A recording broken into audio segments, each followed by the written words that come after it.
Well, our discussion started this morning about what are the issues that are of priority to you. You can see already that a lot of aspirants are marketing themselves to delegates for their party's convention and saying all the things that they will do, asking delegates to vote them in. But all of this underscores the importance of why it is important to focus on who it is that will be occupying this seat in 2023.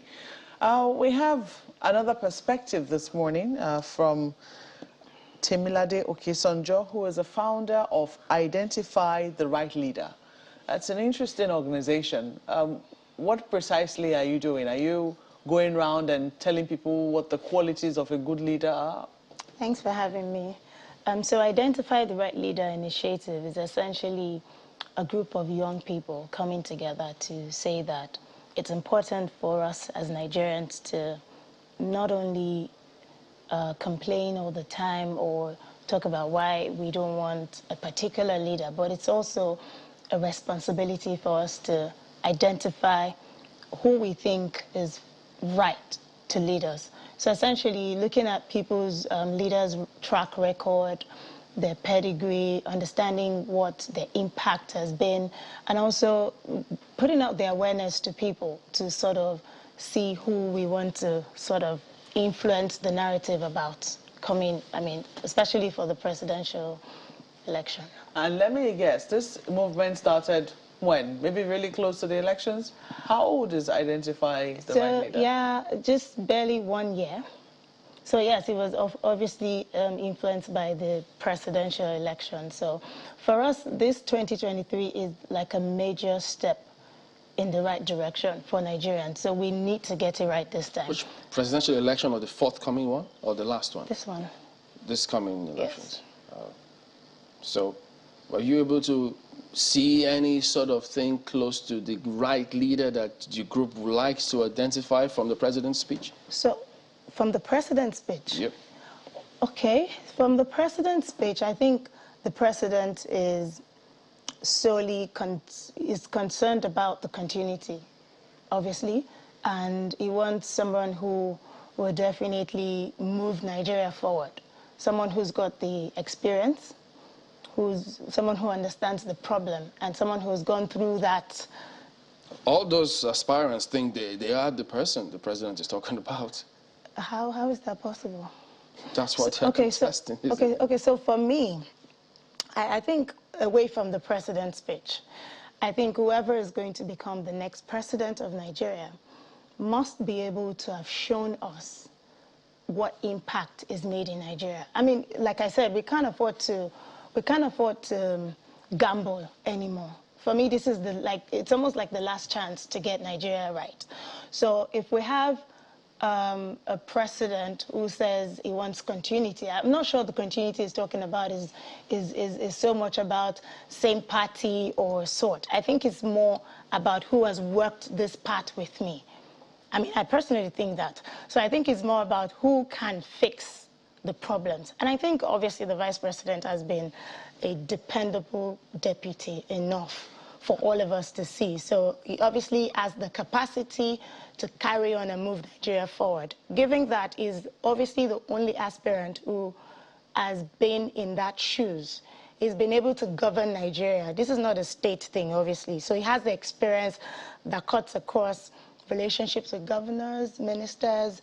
He's been there, they've been through all these ordeals, and he probably can identify the solutions, better than anybody else. At the moment, it is those delegates, they are the ones who eventually will go out there and take that decision. So is this group, young people, how do they get heard? Or how do you make an impact in ensuring that people see things the way you do, particularly those who will be taking that decision? Okay, so, what we've done is to just give people a chance to decide who they think is the right leader. So what we've done is just basically tell them, for you to decide a right leader, you need to look at certain things. So how do you come up to say this person is right? What are the ingredients that you're looking for? What are we expecting in the next president of Nigeria? One of the most important things for me is empathy. we need a leader with a conscience. So we talk about the big issues we have in Nigeria, and I always say to people, some of these very big, difficult issues do not necessarily need the big solutions. It's just sometimes the conscience to actually do the right thing, basically.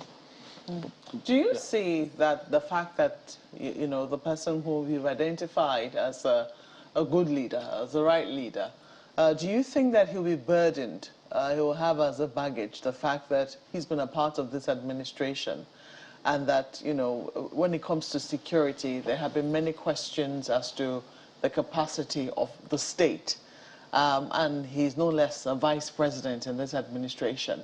How do you think that he's going to be able to get past that hurdle of justifying how all of this has happened in an administration that he's a part of?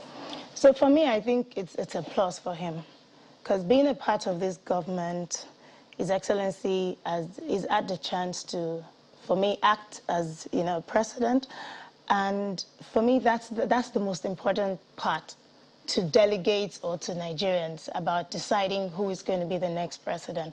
So yeah, security challenges. I hear that the president recently, you know, made him like champion a particular initiative that actually talks about changing and reforming the architecture, the security architecture of Nigeria. And I know that he's been able to prove to us in so many ways. Of course, his role as an acting president, he did exceptionally well. So one of the biggest issues we have, again, is economy issues. And he's been able to prove himself. I mean, when he was acting president, Naira gained against the dollar, you know, within a short period of time. So for me, I think we need to start getting a bit more realistic about what do we need at this point and who can give it to us. So his role being a part of this government, I believe that he can actually move things forward because he's had a chance to prove that to us. Add to that the perspective of a lot of other young people who think, you know what, we're just tired of APC and the PDP. We want something new. How do you deal with that? I think the vice president is something new. Obviously, I think it's something new. I think he represents or is sort of a voice for the youth. He's done exceptionally well trying to, you know, put out, you know, a lot of things for the youth, and the youth really love him. So, what makes you think he's going to be any different? Because he's still within the same structure that's going to throw him up. So he's not going to go against all of that structure. I think we talked about that already. Because what is important to you as a Nigerian? And we talk about delegates as though they're some sort of angels. They're also Nigerians. I'm not talking about delegates. Oh, so I'm talking about the people... governance structure. So I'm talking about the people who, they practically have the power right now to choose for us who is going to be the next president. They obviously influence to a large extent. So these people are also Nigerians who understand the problems and understand who can... And again, you know, we look at this as a party. I think what's most important to, or what should be most important to APC right now is who can win the party or who can retain the party for APC. And of course, everything just boils down to the vice president. In fairness to the person of the vice president, or even people who speak about him in the opposition usually have pretty kind words for him. I mean, in terms of his person, everybody says, oh, he's a decent man. But many people say that, oh, he's perhaps too decent to be able to carry out the work that needs to be done presently. I'm sure you must have heard that.